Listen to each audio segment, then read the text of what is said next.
You're listening to the Super League Pod, coming up on episode 142 of your favourite Rugby League podcast. We've got all your feedback and shout-outs, news from around the world of Rugby League. We construct our mid-year dream teams. We review round 6 of the Challenge Cup and preview what's coming up in the Magic Weekend. And if you stick around long enough, you might just hear me absolutely crush the quiz. Strap yourselves in, kids. It's time for your favourite Rugby League podcast, the Super League Pod.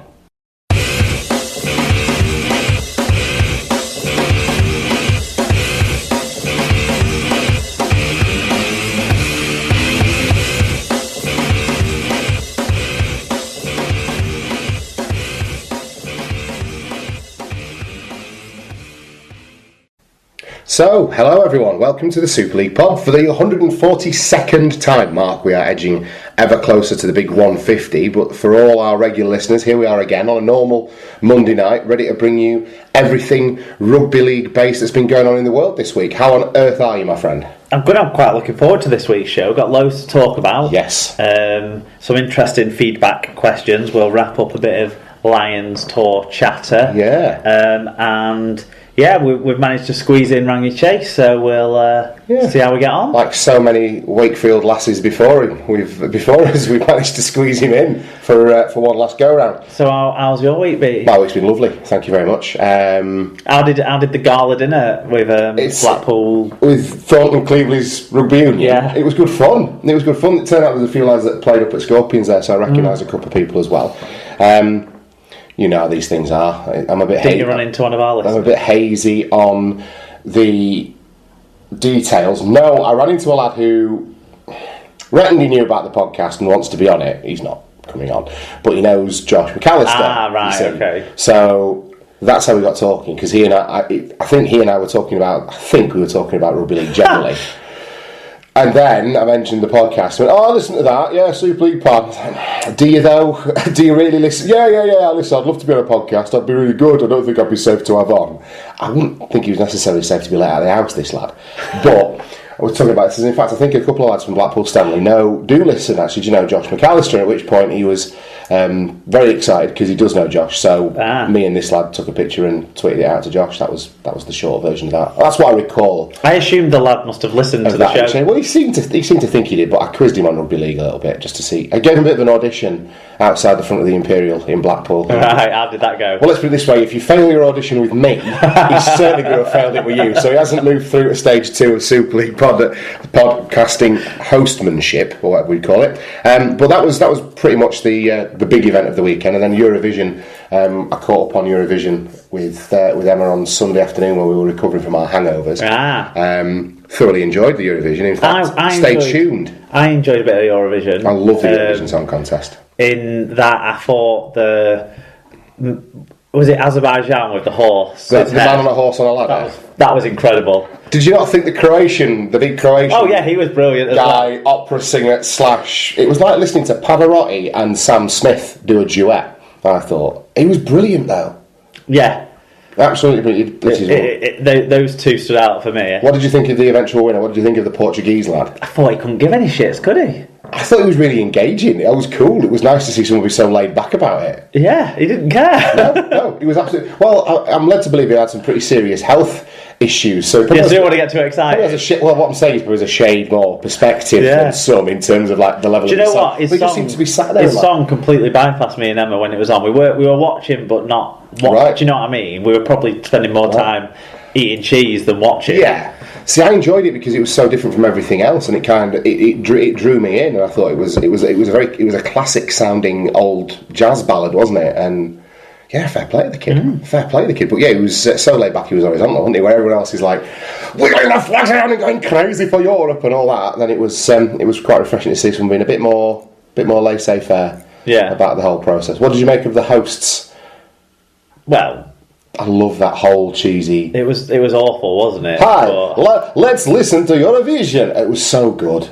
I love the kitschy stupidity. It was, that's it. It went full circle. It was so awful that it became like a bit in its own right. Yes, it was. But I don't know how much of the bit was intended or not.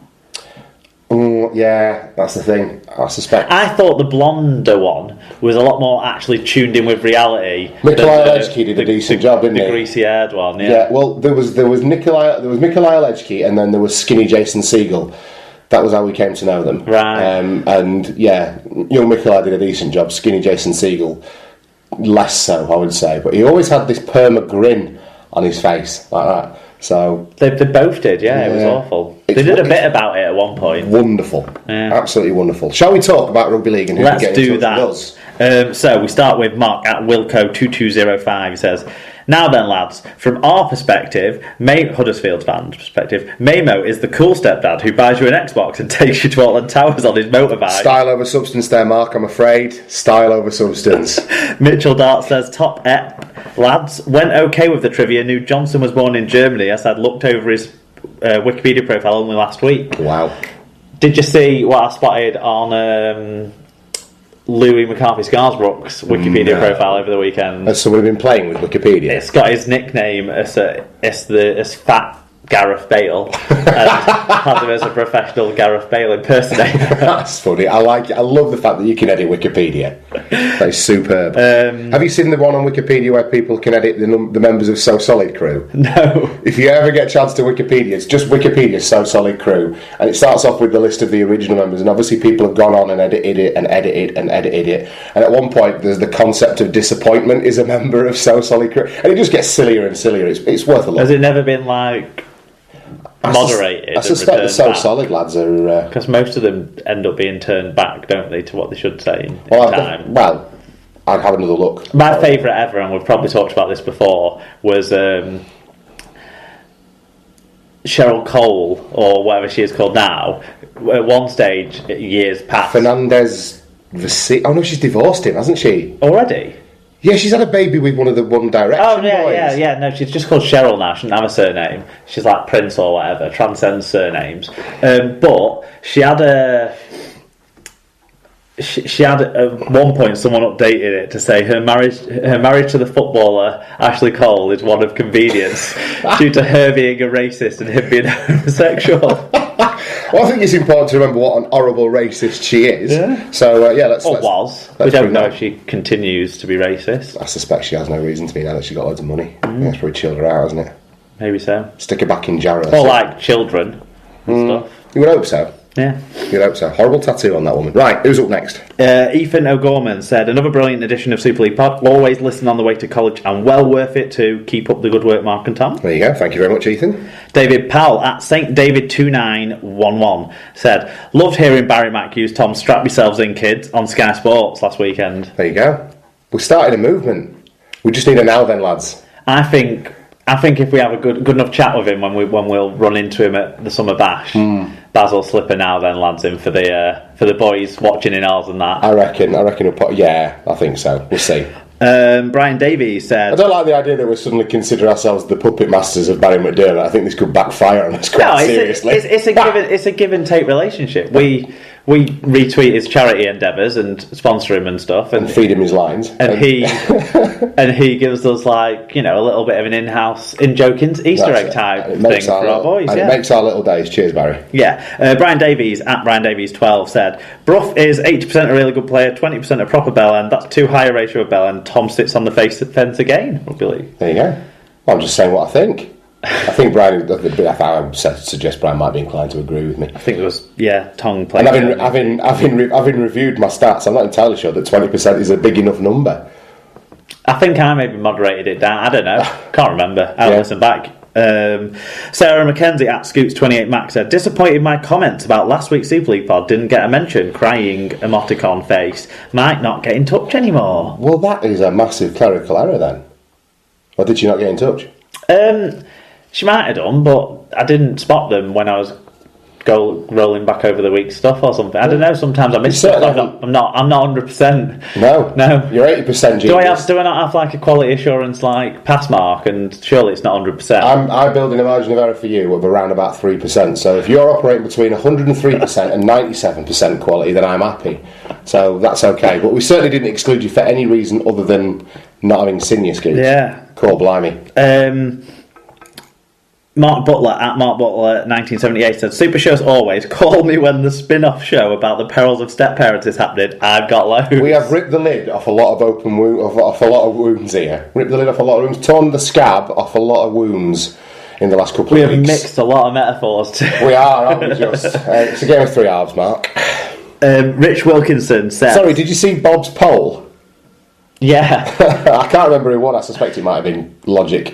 3/3 that won. Yeah. Well, with Bob's like data test set friends that he has doing all the clinical trials and that sort of stuff. We'd think they're going to err more towards the side of accuracy, aren't they? Rich Wilkinson said, "Now then, lads."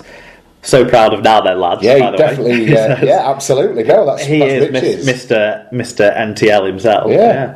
Do you think we can abbreviate it down to just hashtag NTL? There's nothing out there that the NTL could stand for that's like some horrific organisation. Like Nazi liberation. Yeah, exactly. National terrorist. Yeah, oh God. Let's just keep it at Now Then, lads. I can't see there being many members of ISIS that like greet each other with "Now then, lads." Might be a little niche. A niche of wandering travellers. Stopped in Turkey and never turned back. Just a quick one to say, great pod, loved it. The pod just gets better. I was genuinely gutted when the pod was missing. Yeah, he was one of those who obviously found out a day late, or found out while going searching to see for a reason rather than seeing it in his normal podcatcher place. You're the victim of geography there, I'm afraid, Rich, yeah. John Smallwood said, "One of the big differences between football and rugby league..." Well, this is a longer one, an interesting one, Tom. He's asking us questions. Great. Best focus. "One of the big differences between football and rugby league is the fact that in football, the refs wait for rule breaches to happen, whereas in our sport, the ref shouts to tell them in advance not to break the rules. Questions. Has this always been the case? Could RL manage with refs not shouting at all, waiting for rules to be breaches, e.g. say that players have 3 seconds to roll away from a tackle, or it's the captain that shouts out the tackle number? And then, would it be more fun this way? Do the refs get voice trouble? Can you be a ref without a loud voice? I'd love you to answer some of these questions, if they aren't too hard." I don't think they are too hard. I honestly can't remember a time when I've watched rugby league on TV and you've not at least heard the ref at some point giving a bit of instruction to the players. I think now they manage the game more than they would have done in the past in terms of on the fly sort of, but they probably talk to the players just as much as before. It was probably just done in a different way. Yeah. In the past, but I quite like it. We all want a free flowing game. We all want those things to be picked up. So, you know, if a referee in the first 5 minutes or so, it's only like the arbitrary bullshit in football that you can't give someone a yellow card in the first 5 minutes and that sort of thing. If the referee starts it that way at the start of each half, sort of re-establishes the position or whatever with a few chats on the fly, and also because there's different ways in assessing how a tackle has come about, that tells players if they have longer to hold on or not. Like, you know, if the call's dominant or surrender, or if he just calls held or what have you, it gives them a different cue point for how long they can they've got to get into position for the markers. So I think it's kind of necessary and kind of good in terms of needing a loud voice. I think those sorts of questions might be better if our resident referee Paul O'Brien gets in touch and tells us about how he's fared keeping hold of his voice and that sort of thing. I'm trying to remember who I had lose their voice in a game. I think it was either very early this season or late last, and I want to say it was Ben Thaler, but it might have been Bentham. But one of them lost their voice, and you heard it go, and you could hear him like speaking as he was trying to shout to the players. It was hilarious. But I feel like Thaler does that most games, to be honest. Yeah, possibly. Yeah, maybe that's why it sticks. Maybe that's why it sticks out. But I'm certain when Thaler was the video ref on Sunday, it was a much scratchier connection through to the audio than the day before when it was Robert Hicks. I didn't think he sounded that great over on the Saturday for the Castleford game. It sounded like he was doing it through a telephone rather than like some sort of decent connection, like he'd phoned down or something. The sound quality wasn't tremendous, was it? No, I think they were just picking up on I don't know, but so I hope we've answered those a little bit. I can't remember it either not being the case that the refs talked a lot to the players on the fly, and if Paul can get in touch about refs getting voice trouble or not, that'd be cool. Yes, Bernard JKD. Yeah, Bernard said, this was yesterday, just did my first Irish Rugby League slot on radio, and it was my first ever live show, managed to avoid saying mate. Congratulations. Yeah, so that's good. If anyone's in Ireland, if you go at Bernard JKD, I'm sure you'll be able to check out where you can pick up these little bits of coverage of the Irish Rugby League domestic season. So